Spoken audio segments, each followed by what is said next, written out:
guys, it's the Psych MP. Today we're going to be talking about, do I like being a psychiatric nurse practitioner? What is the reality of it? What are the pros and cons? Let's get to it. Alright guys, so what I like most about being a Psych MP. Some of the main things I like are, I'm in direct control of my patient's care. I have a lot more autonomy in doing things that I want to do for my patients. Being an RN versus being a Psych MP, it's completely different.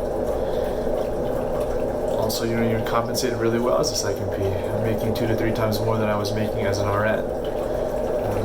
That makes life a lot easier in terms of paying bills and student loans and things of that nature. If you genuinely have a passion for mental health, being a Psych MP is probably a good career choice for you. If you want more autonomy, if you want those things, but if you're doing it solely just for the money, and if that's your main prerogative to doing it, money is going to be important regardless. But if that is probably your main prerogative, you're an FNP switching to Psych NP, or you think it's going to be an easy career, it's not. I'll tell you that right now, 6 months in. That'll be my next little segment, that some of the negatives about being a Psych NP. But I promise you'll burn out quick if you don't have a passion for mental health. These people have so many problems, and their problems can drain you as a provider, mentally. These people have a lot of problems, and they're coming to you for help and for trust, and you have an obligation and a responsibility to help them the best you can. And sometimes in sacrificing your own mental health and well-being. This is your job, but that is the times when you have to kind of sit back and reevaluate. Maybe I need to see less patients. Maybe I need to see a therapist.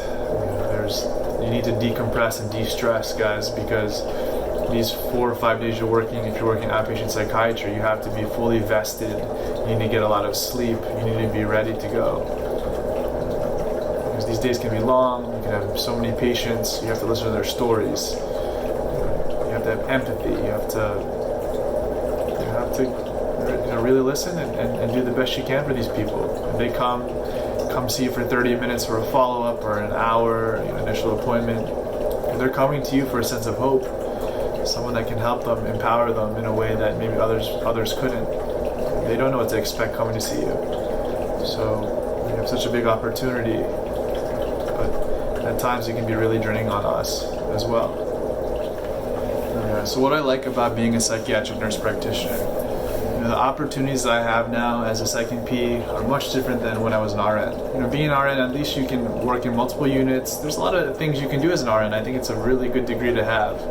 You can work in a school, you can do research. As a Psych NP, similar, but as my specialty is in psychiatry.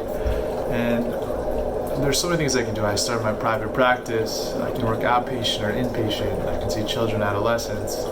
I want to, adults, geriatric, whatever I would like. For me, compared to being a Psych RN, I'm much happier. In comparison, as a Psych RN, I used to work in inpatient psychiatry in downtown Baltimore. As you can imagine, this patient population group was a tough population. Guys, I've been hit in the face, punched in the face, got poop flinged on me. The group that I had, we had to take down multiple patients. It was very aggressive, very violent area that I worked in. And where I work now in outpatient psychiatry, it's much different. I work in a little more upscale area, like a high-rise building. We don't take Medicaid actually at this practice. So right now we're just seeing all the private insurances. So the patient population group is a lot different. These patients are much more stable, and I'm much happier, guys. I can't imagine. Initially, for the first 6 months when I was a Psych RN, I did really enjoy it. But I think as time went on, it's very mentally draining. You enjoy helping people, and that's the great thing about it. But sometimes some of their problems, and these people are very sick, so when they yell at you or when they get angry at you, you try to kind of let it go and try to just try to see where they're coming from. But you get really berated as an inpatient psych RN, at least where I was working. Mentally, it took a toll on me. I was irritable when I'd come home. I just wanted to de-stress and just I was dreading going back to work. So I was a psych RN for 2 years, and being a psych NP out of school for 6 months now, it's a completely different job change, guys, and I am so grateful, and I'm very happy in my job. I love this kind of independence that I have here. I love being able to make an impact on these people's lives much more than I was able to as an RN. I'm super grateful to be a Psych NP. But not to mention there are still downsides to being a Psych NP. It's not all sunshine and rainbows, and I will definitely get to that in this next topic. But in comparison to being an RN, this is the happiest I've been in terms of having a career. And this is something I look forward to, going down the line and learning and becoming a better provider. Another thing, guys, is that my work-life balance is better. As an NP, I work Monday to Thursday, but I'm always off Friday to Sunday. So I'm off 3 days every weekend. And who wouldn't like that, right? As an RN, we worked holidays, we would work weekends, every other weekend. And you feel like, oh, you can't beat that. But the thing is, it doesn't really feel like you're off those 3 days. Work doesn't really stay at work. As an RN, when you leave, you leave. All your work kind of stays there. As an NP, you're working around the clock 24/7 because these people can email you, ask for questions. So they'll ask for a medication refill, or they're complaining about side effects, or they're concerned about something, and they want you to alleviate their concerns. Maybe they're in a crisis. Maybe you have to tell them to go to their nearest ER or call 911. But having kind of a direct access to you is something that kind of comes with the territory as a Psych NP. You use your best judgment and kind of give them information on what they should do, and help them out if they need a medication refill. You should definitely get to them as quick as possible. A lot of providers have this rule: they'll respond to emails in 48 to 72 hours, or providers don't answer emails on the weekends, and they'll respond to the emails on Monday. The problem with that is that these emails can really pile up. I can get 20 to 30 emails in one day. It takes me a long time to get through them, depending on the severity of them. Maybe they're just easy emails, but sometimes they're really complex.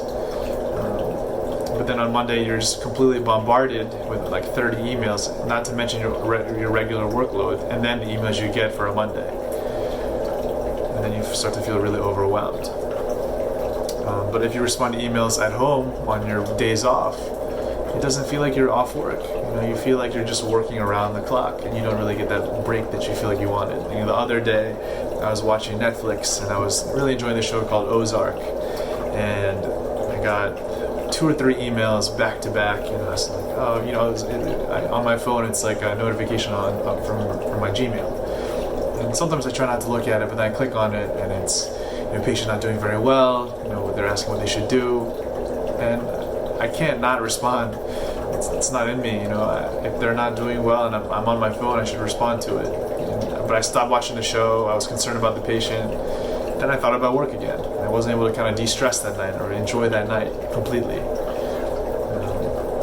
The thing is, I think to be the best provider you can be, you have to be able to de-stress on your days off. You need to enjoy your life. You need to exercise. You need a vacation. That's the key to being stress-free, because this job is so stressful, guys. You have to give your full, your full self these 8-10 hours you're working an outpatient. You have to be fully vested in it. You need to. I told you, you guys need to get 8 to 10 hours of sleep and be ready. And another big thing, guys, at least we're talking about outpatient, is that how many patients are you seeing in a day? I'm lucky, so the max patients I can see in one day is 18. But that's not like that everywhere. Some places you can see 24 to 30 patients, maybe even more. Some do medication management in 15 minutes, guys. That is so fast, that is so quick. It's like they're in and out the door. You don't even really get to talk to them. It's just symptoms, then medication dosage changes. So there's 15-minute medication checks, 20-minute medication checks. I have 30-minute medication checks in my job, and there's not many jobs like mine. Now, when you're looking for a job, guys, especially if you're a new grad or a student, 15 to 20 minutes can be overwhelming at the beginning. I think as you become more experienced, 15 to 20 minutes is probably doable. But I don't think you get to really build that rapport with patients as much as you get to do with 30 minutes. Not all my appointments are 30 minutes, but I really get to talk to them a little bit more about their life. Maybe I'm not too concerned about some other of the symptoms. I just kind of want to get to know them more. And some places only give you 45 minutes for an initial evaluation for a patient. I get an hour. So when you're looking for a job, guys, if you can get an hour for an initial evaluation and 30 minutes for medication checks, that's going to be really good for you guys initially to start out. I don't want people to feel overwhelmed or rushed, because that's how you get burned out quick. Seeing 30 patients, 20 to 30 patients, I could not do that, guys. There's no way. I'm not doing it. That's like so much work in one day. I'm just gonna be overwhelmed. I'll be stressed out. Truthfully, I think I could do it, but I don't know how long I could be able to do it and stay happy. Right now, I'm averaging 10 to 12 patients every day, a mix of follow-ups and intakes, and I'm really happy doing it.